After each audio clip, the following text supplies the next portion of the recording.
ในมื้อนี้ข้าพเจ้าจะมาต่อจากวิดีโอแล้วที่ได้เว้าไปแล้วว่าจะอธิบายโปรแกรมจำลองการเล่นหุ้นของตลาดหลักทรัพย์บ้านเราซึ่งก็คือโปรแกรมตัวนี้นะ Live Stock Trading Game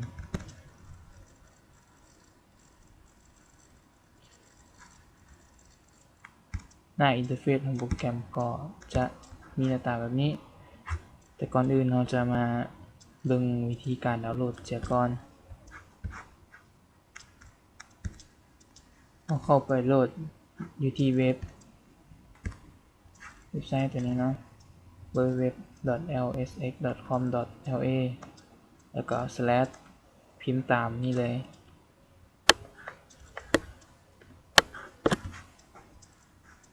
หรือว่า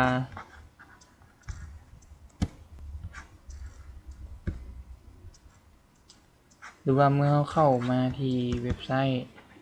ตัวนี้แล้วเราเข้ามาที่ตัวนี้เกี่ยวกับตลาดหลักทรัพย์ลาวจากนั้นเลื่อนลงมา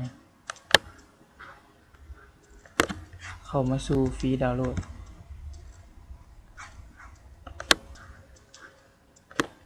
แล้วคลิกใส่โปรแกรมจำลองการซื้อขายหุ้น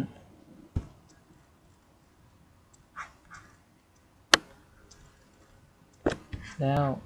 คลิกที่ตัวนี้แฟ้มเอกสารตัวนี้คลิกที่ลิงก์ตัวนี้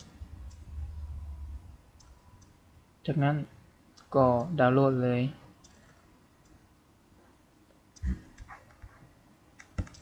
เมื่อเราดาวน์โหลดมาเสร็จสิ้นแล้วเราจะทำการเข้าโปรแกรมเราต้องลงทะเบียนก่อนวิธีการก็แสนจะง่ายเนาะคลิกที่ Register นี่แล้วก็พิมพ์ชื่อของเรายกตัวอย่างเช่นexample เนาะ x password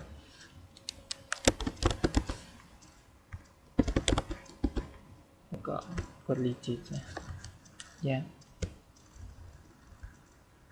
โอเคจากนั้นเราก็พิมพ์ชื่อที่เราได้สมัคร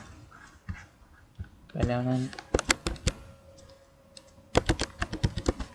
แล้วก็ตีรหัสเข้าไปเมื่อเข้ามาแล้วมันก็จะยังบ่มีหยังเทื่อเราจะต้องได้แอดข้อมูลของบริษัทที่เราสนใจเข้ามาใน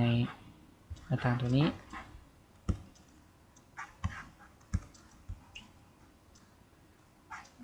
เอามาที่ตัวนี้ถ้าใครอยากรู้ตื่มคลิกที่ตัวนี้ตัวเกี่ยวกับก็มันจะบอกถึงเวอร์ชันของโปรแกรมแล้วก็มันก็ยังจะมีคู่มือให้อยู่น่าจะแม่นตัวนี้เมื่อเราติดตั้งใหม่ๆเนี่ยมันจะมีคู่มือแนะนำวิธีการใช้หน่อยลองคลิกที่ตัวนี้เนี่ยมันก็จะบอกรายละเอียดต่างๆลองไปอ่านดู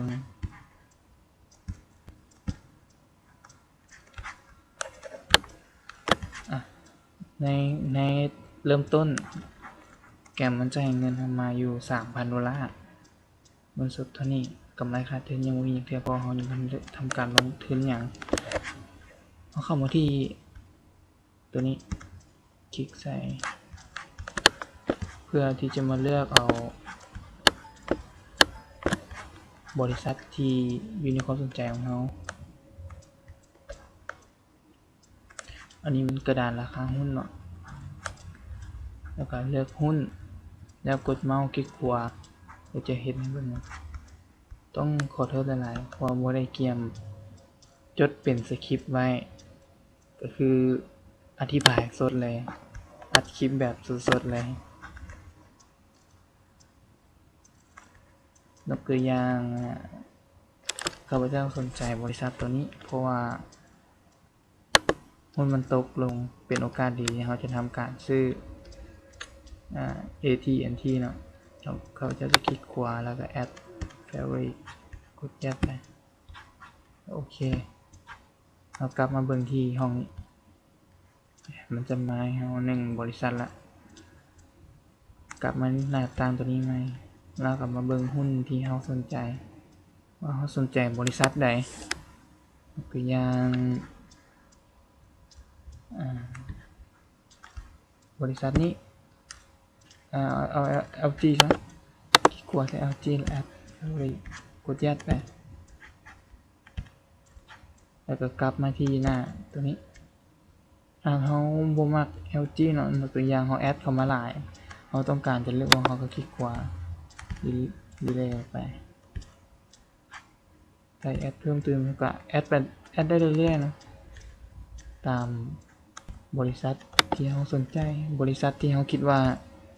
มันน่าจะมีพื้นฐานหุ้นดีและในการซื้อยกตัวอย่างข้าพเจ้าจะซื้อบริษัทตัวนี้ก็แค่ดับเบิลคลิกใส่ซื้อของบริษัทนี้มันก็จะแสดงกราฟเทียนให้เราเบิ่งว่า candlestick มันจะแสดงอันนี้จะแสดงเป็นประจำวันอันนี้ประจำอาทิตย์ประจำเดือนในเส้นนี้มันเบิ่งจากเส้นประจำวันมันก็อันนี้มันลักษณะแบบตลาดหมีเนาะตัวนี้จะเป็นขาขึ้นหรือว่ากระทิงเบิ่งในมุมมองใกล้ๆนี่แล้วก็มีเส้นค่าเฉลี่ยต่างๆนี่แต่เฮามาเบิ่งแบบประจำเดือนเราจะเห็นว่าแนวโน้มมันมีแนวโน้มลงแต่อันนี้เราจะบ่ได้อธิบายให้เราจะทำการซื้อขายแบบพื้นฐานอันนี้เป็นการวิเคราะห์เทคนิคโดยการเบิ่งจากห้องนี้สังเกตว่าหุ้นของบริษัท AT&T นี่มันเริ่มปรับตัวขึ้นมา10จุดแล้วมีแนวโน้มเพิ่มขึ้นอัตราผันผวนอยู่ 0.36% ปริมาณซื้อขายแม่นเท่านี้ราคาปัจจุบันแม่นตัวนี้ข้าพเจ้าจะบ่ซื้อเนาะก็จะมาเลือกบริษัทที่มันมีหุ้นติดลบหรือว่าหุ้นมีสีแดงแต่มาเบิ่งโดยรวมแล้วในปัจจุบันนี้ถือว่าเป็นขาขึ้นหมดเลยอันจะเฮ็ดยกตัวอย่างเบิ่งซื่อวิธีทำการซื้อขายคือดับเบิลคลิกแล้วมาที่ห้องซื้อพิมพ์จำนวนที่เราต้องการจะซื้อเข้าไปยกตัวอย่างมาซื้อ50หุ้นข้าพเจ้าต้องการซื้อนี่มันราคาสูงสุดราคาเปิดราคาสูงอันนี้ราคาต่ำอันนี้ราคาต่ำสุดปริมาณขายผลเสนอขายทั้งหมดแม่นมีเท่านี้แล้วก็จำนวนซื้อขายทั้งหมดจำนวนซื้อทั้งหมดแม่นมีเท่านี้โดยปกติแล้วเราจะสามารถตั้งราคาซื้อราคาขายบ่เกิน bot upper limit แล้วก็ lowest limit ตัวนี้ในความเป็นจริงแต่ในโปรแกรมตัวนี้ก็คือบ่ฮู้ว่าเขาเจ้าเขียนขึ้นมาแนวใดก็คือเวลาอยากซื้อหรือว่าอยากขายก็ตั้งราคาขายอยู่ที่ราคาตัวทั้งเทิงตัวนี้ก็ได้แต่ในเวลาทำการซื้อขายตัวจริงตลาดหลักทรัพย์แล้วจะบ่สามารถทำการส่งคำสั่งขายเกินราคาสูงสุดนี้ได้หรือราคาต่ำสุดได้ยกตัวอย่างข้าพเจ้าจะทำการตั้งราคาซื้ออยู่ที่ราคาต่ำสุดยกตัวอย่างตัวนี้ซะ26.80 เหรียญก็ดับเบิลคลิกแล้วกดซื้อแล้วกดแยกเพื่อยืนยันถ้าอยากซื้อบริษัทโตโคล่าก็ดับเบิลคลิกที่โคล่าเนี่ยมันก็จะมาเปลี่ยนมาที่บริษัทโคล่าจะเห็นราคาปัจจุบันแม่น 20.96 เหรียญดัชนีเพิ่มขึ้นแม่นเป็น 6.7 แล้วรู้สึกว่ามันจะผันผวนหลายขนาดเลยนะโปรแกรมอันนี้มันเป็นเขาเจ้าคอนฟิกมาเฮาเล่นแบบออฟไลน์และเทียบเป็นเปอร์เซ็นต์ 3.34% แล้วตอนนี้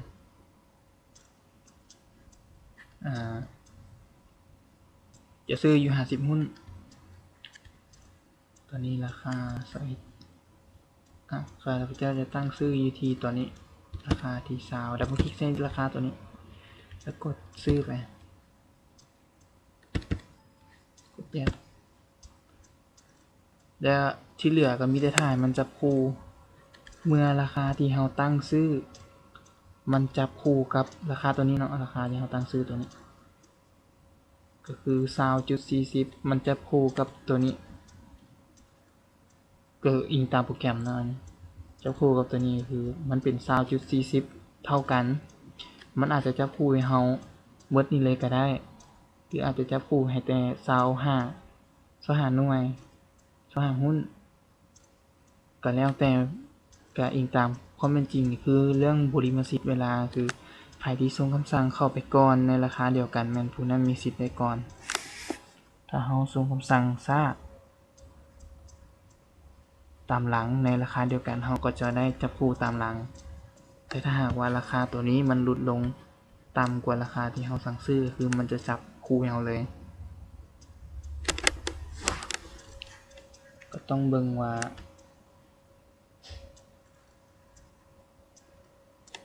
คนเสนอขายหน่อยราคาเสนอขาย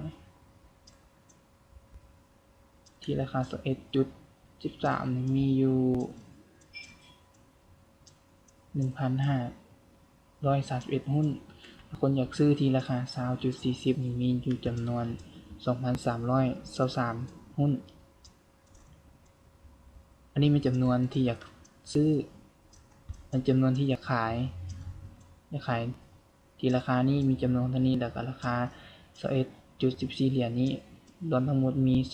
2,400 เปลี่ยนละถือว่ามันถูกจับคู่ไปแล้วนะเมื่อกี้มันพันผวนลายมีแต่ที่เหลือก็มีแต่ถ่ายมันจะคู่ออกไปยกตัวอย่างว่า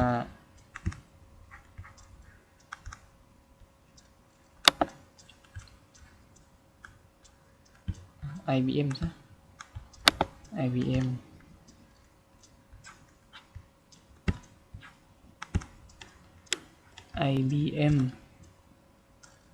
ก็ดับเบิลคลิกซะเนาะมันก็จะมาอยู่นี่ก็จะมันหุ้นแล้วก็ราคาสมมุติก็อยากซื้อที่ราคานี้ก็ตั้งซื้อที่ราคาสูงสุดตัวนี้แล้วก็ราคาต่ำสุดตัวนี้ราคาสูงสุดแม่นตัวนี้ 134.32 เหรียญแล้วก็ราคาต่ำสุดที่สามารถเสนอซื้อเสนอขายได้แม่นตัวนี้ 121.54 เหรียญคือเขาจะตั้งซื้อได้บ่เกินราคาตัวนี้แล้วก็ตั้งขายได้บ่เกินราคาตัวนี้อธิบายขึ้นทีนึงเนาะอันนี้เป็นจำนวนเสนอขายทั้งหมดแล้วก็ราคาเสนอขายที่มาทั้งหมดราคาเท่านี้มีจำนวนอยู่เท่านี้อันนี้เป็นราคาเสนอซื้อแล้วก็จำนวนเสนอซื้อในราคานี้มีอยู่ 1,037 หุ้นกดคำสั่งซื้อไปซื้อหลายโพดบอกพวกเงินเราบ่พอเลยเงินสดเราจะยังมีแต่640 เหรียญเพราะว่าเรากดคำสั่งคีย์ออเดอร์ไปแล้ว2อันยกตัวอย่างจะซื้อแต่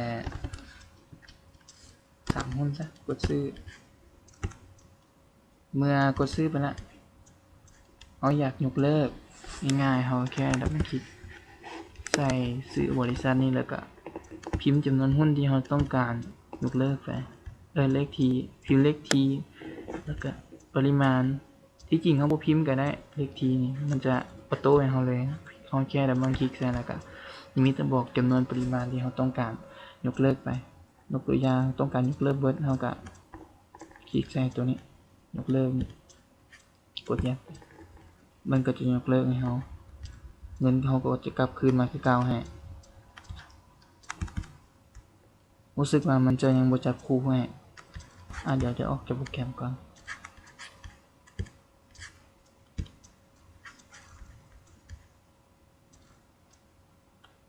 เริ่มแล้วทุกคนเดี๋ยวจะอธิบายวิธีการติดตั้งของโปรแกรมนะ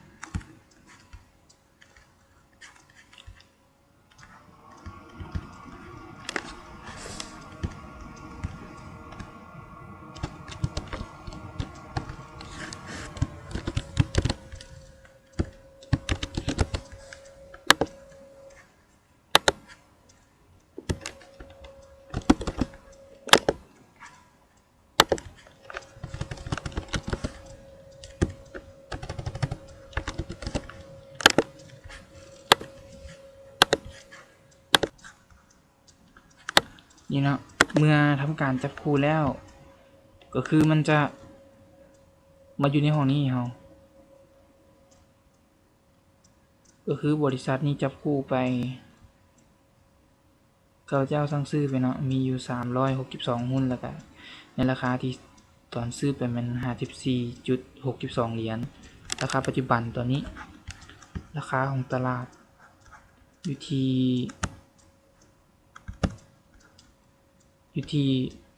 54.69 ถ้าขายตัวนี้มันจะกำไรอยู่25.34 เหรียญกำไรแค่เป็นเปอร์เซ็นต์นั่นมัน 0.13% นี่ดูครับเบิ้งนี่กันนะจะเห็นว่ารวมมูลค่าซื้อขายทั้งหมดกำไรขาดทุนมันมีเท่านี้เงินของข้าพเจ้าแล้วเงินสดที่ยังเหลือในบัญชียังเท่านี้แล้วก็กำไรขาดทุนเทียบจากต้นทุนนะก็คือกำไรอยู่ 16,783 เหรียญถ้าขาดทุนมันก็จะติดลบให้นะก็ถ้าขายหุ้นตัวนี้มันบอกว่าจะกำไรอยู่ 47.6 เหรียญ0.06 เหรียญเทียบเป็นเปอร์เซ็นต์มันเท่านี้ตัวอย่างข้าพเจ้าจะขายก็แบบมันคลิกใส่หุ้นนี้แล้วก็เข้ามาที่ห้องขายเนาะแล้วก็ตั้งราคาที่จะขายตัวอย่างจะขายที่ราคานี้ 54.78 เหรียญ78ตั้งขายที่ 54.80 เหรียญกดขายไปที่เหลือก็มีแต่รอท่ามันจับคู่ปึ๊บเมื่อมันจับคู่ไปมั้งมันจะตัดตัวนี้ออกไปแล้วเงินก็จะมาเข้าบัญชีฮะเมื่อเงินมาเข้าบัญชีให้มองเงินมันก็แต่กำไรเขาก็จะเพิ่มขึ้นเมื่อกี้กำไรน้อยเดียวแต่เนื่องจากสาธิตให้เบิ่งก็เลยแบบบ่ได้คิดที่จะกำไรหลายส่วนในตัวนี้ก็จะเป็นกระดานข่าวเศรษฐกิจต่างๆมันจะบอกตลาดหุ้นจีนอเมริกาผลให้ราคาหุ้นในมื้อนี้ดีก็แสดงว่าโดยรวมแล้วหุ้นในมื้อนี้แม่นเป็นถือว่าเป็นสีเขียวบ่เนาะเป็นขาขึ้นแบบตัวนี้จะเป็นห้องเบิ่งกราฟอันนี้จะเป็นประจำวันประจำอาทิตย์อันนี้เขาก็สามารถเลือกบริษัทได้ว่าจะเบิ่งกราฟของบริษัทได้อันนี้จะเป็นเส้นค่าเฉลี่ยก็มีแต่เท่านั้นเนาะวิธีการซื้อขายอันนี้ก็จะเป็นจำนวนวันคือข้าพเจ้าลิ้นมาแล้วแม่นทั้งหมดมีลิ้นไป4วันแล้วแล้วก็เวลาในปัจจุบันนี้มัน 14 นาทีแล้วก็10 ปลายวิเนาะ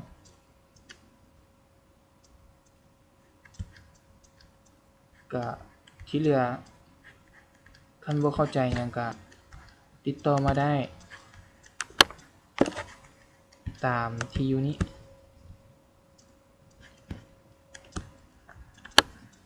และอันนี้ก็จะเป็นเลเวลมันก็จะบอกว่าข้าพเจ้าลิ้นมาฮอดเลเวลที่6แล้ว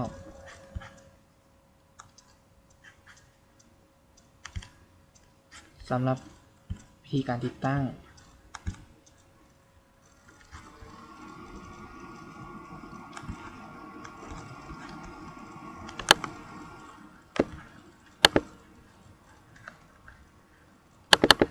นี่ก็จะเป็นโปรแกรมเนาะ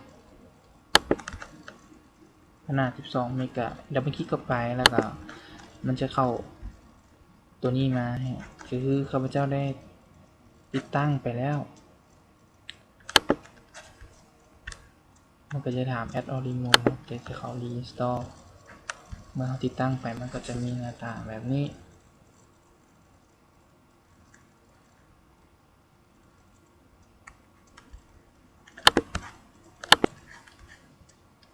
ที่นี่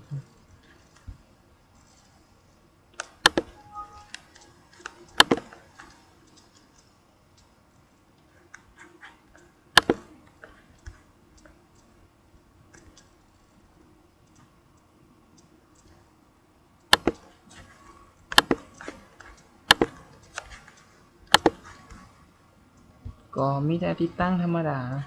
ข้อดีของโปรแกรมนี้คือเวลารับการซื้อขายมันจะบ่ได้เสียค่าในหน้าค่าคอมมิชชั่นนะแต่เวลาเราซื้อขายตัวจริงเราจะต้องได้เสียค่าในหน้าก็มีแต่เท่านั้นเนาะถ้าหากใครบ่เข้าใจก็ติดต่อมาตามที่อยู่นี้ว่าจะเป็นเบอร์โทรว่าอีเมลบอกหรือว่าตามลิงก์ Facebook เนี่ยขอบใจ